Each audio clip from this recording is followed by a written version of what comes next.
right, section 7.2. Two new theorems. Maybe not new theorems. You probably already know this or figured this out already, or remember it from earlier math. But if you have a parallelogram, okay, and remember, parallel means same slope. So QP and RS are parallel to one another. We don't have the triangle, little triangle marks on there, but we could put them on there. Hold on, technical difficulties, sorry. We could put them on there and just say, you know, this is parallel to this, and this one is parallel to that one. These are horrible triangles, but you get the gist. So opposite sides are parallel. It's a parallelogram. In a parallelogram, opposite sides are equal, congruent, and opposite angles are congruent. Those are your two new theorems. Kind of common sense. So in this situation, reviewing the new rule 7.3 theorem, opposite sides are equal. Now notice we do have the marks for parallelogram on this one. So x plus 4 is going to be equal to 12. Subtract 4 from both sides, x equals 8. And it makes sense. If you plug an 8 in here, 8 plus 4 is 12. Now, the second new theorem, 7.4, says that opposite angles are congruent. So in this case, there's really no math to do. It just knows that y is 65 degrees. That's it. Two new theorems, 7.5. Consecutive angles, okay? Consecutive means one after another. So if I'm like, let's say this was a weird shaped park. And I started off with P, and I started walking from P to Q, Q to R, R to S, and then back again. Consecutive means the next one on my journey. So this is consecutive to Y. This Y is consecutive to this X. This X is consecutive to that Y, and so forth. So in any situation, X and Y are going to add up to 180. So in consecutive angles in a parallelogram are going to equal 180. And then 7.6 says if quadrilateral is a parallelogram, the diagonals bisect each other. Well, remember, diagonals go from one point to a non-consecutive point. So R to S is a side. R to P is a diagonal.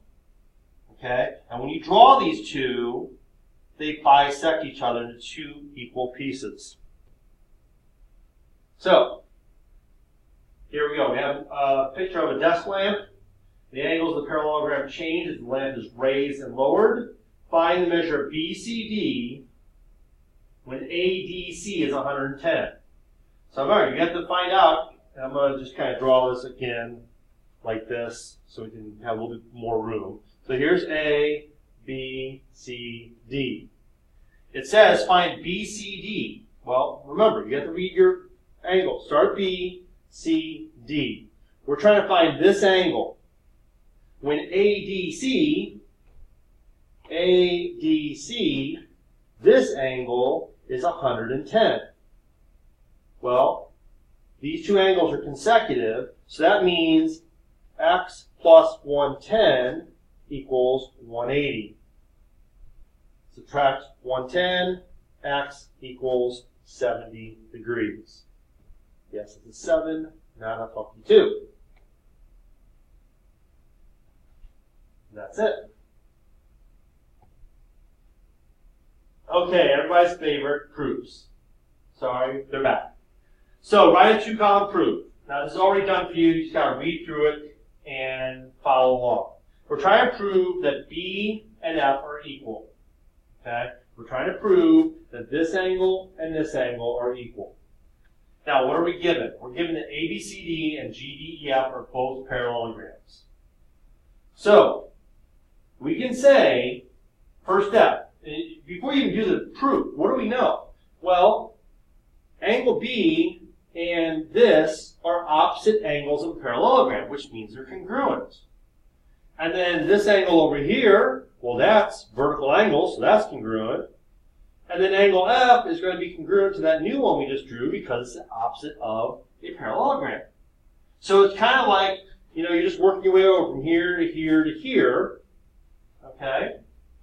So that's what we're going to do. But remember, we can call this angle here B because it's the only letter there. It's the only line there, the only two lines forming an angle.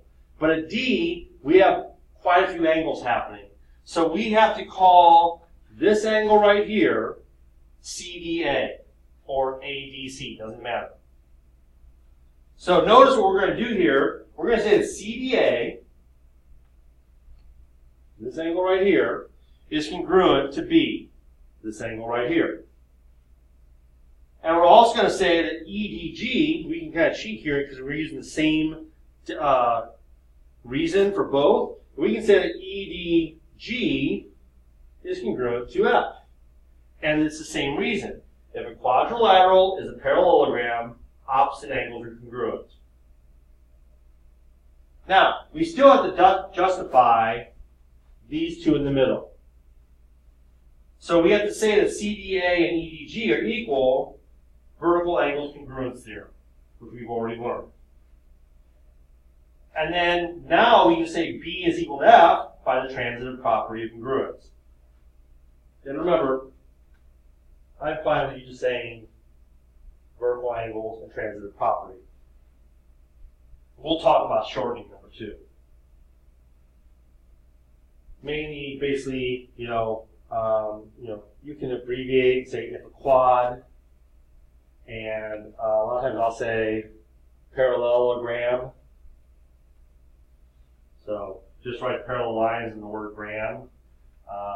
And you could abbreviate opposite. You can use the angle sign, and we can use the congruent sign. So in other words, it would look like this. If you want to just think about how that would look if we abbreviated it.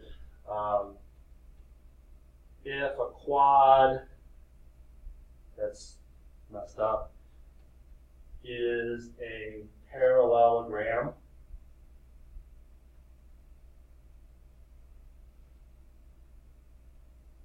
opposite angles are congruent. So we can kind of abbreviate it that way. Moving on. Find the coordinates of the intersection of the diagonals of LM and O with these vertices. So I'm just going to draw my best shot at a parallelogram. L, M, and O. It may not make sense with the points 1, 4, and whatever. But we're basically trying to find that diagonal and that diagonal. Okay?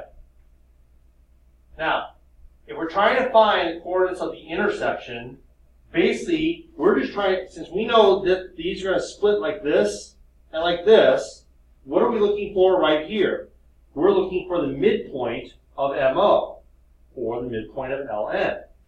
So, MO, 7 plus 0 divided by 2, and 4 plus 0 divided by 2. Well, 7 divided by 2 is 3.5, and 4 divided by 2 is 2. Now, you don't have to do both of them, but let's just do it to show that it works. Now I'm going to do L and N. So 1 plus 6 divided by 2, and 4 plus 0 divided by 2.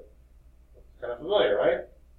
6 plus 1 is 7, divided by 2 is 3.5, and 4 divided by 2 is 2. So it helps to draw a picture and realize that we're talking about the midpoint, and you only have to do one of them. You don't have to do both. Okay, 3 vertices of this parallelogram. W, X, Y, Z. And again, if you were graphing this on real graph paper, that's not where they'd be, but just for convenience sake. So, the vertices are -1, -3, -3, 2, and 4, -4. Find the coordinates of vertex Y. So, let's draw our diagonals first, and think about the fact that we're going to have a midpoint right here. So we can find the midpoint of x and z, because we don't have y. So we can find the midpoint of x and z. So that's going to be negative 3 plus 4 divided by 2. And 2 plus negative 4 divided by 2. So that's going to be 1/2, comma, 2 minus 4 is negative 2, divided by 2 is negative 1. This is the midpoint. Now, I know this is everybody's favorite type of problem. We now have a midpoint and one of the endpoints. And we need to find the other endpoint. So how do we do that? Well, we don't know one of the endpoints, correct? And we don't know that x. But we do know that one of the endpoints is negative 1. And if we divide by 2, we will get 1/2. And then for the y, we know one of the endpoints is, we don't know the one endpoint, but we do know the second one is negative 3. So there's my negative 1, negative 3. And if I divide that by 2, what will I get? I will get negative 1. So now we do the math.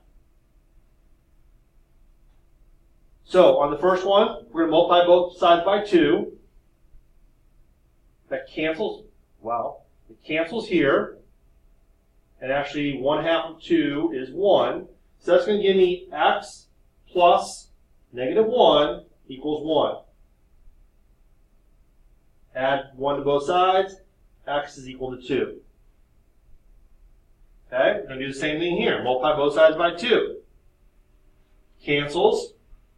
That's going to give me y plus 3, or if I want to write y minus 3, I could, equals negative 2. Add 3 to both sides, and I get y equals 1. So I'm thinking that y is at 1, 1. But here's the beautiful thing about this.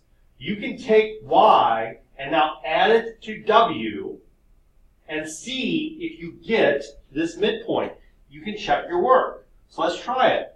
Negative 1 plus 1 divided by 2, and negative 3 plus 1 divided by 2.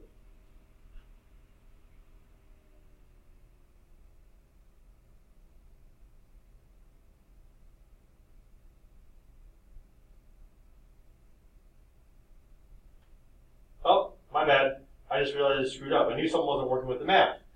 My x is 2, not 1. So this should be a 2 right here. And this should be a 2. Whew, that makes sense now. So, I was going to get 0 on the top. And that's why we make mistakes. But when you check your work, you can figure that out. So 2 minus 1 is 1. Divided by 2 is, conveniently 1/2. And negative 3 plus 1 is negative 2 divided by 2 is, hey, negative 1. It matches. So this answer for y makes total sense as the other endpoint. And that's it.